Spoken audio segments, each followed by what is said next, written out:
ऊंची ऊंची बखरी उठाया मोरे बाबा, ऊंचे ने राख्यो मोहारे हो। चांद सूरज दोनों किरणे परत हैं, निहुराई कन्या तो हारे हो।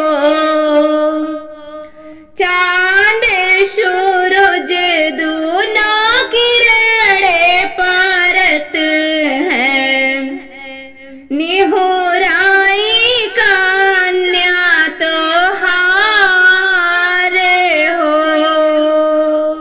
अंबर से सिंदूरा मंगायो मोरे बाबा, पियवा से मंगिया भराई हो।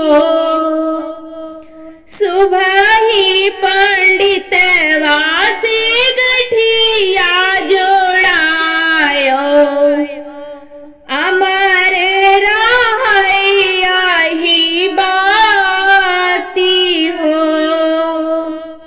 सुबह ही पंडितवा से गठिया जोड़ायो, जन्म जन्म ही बाती हो। अंबर से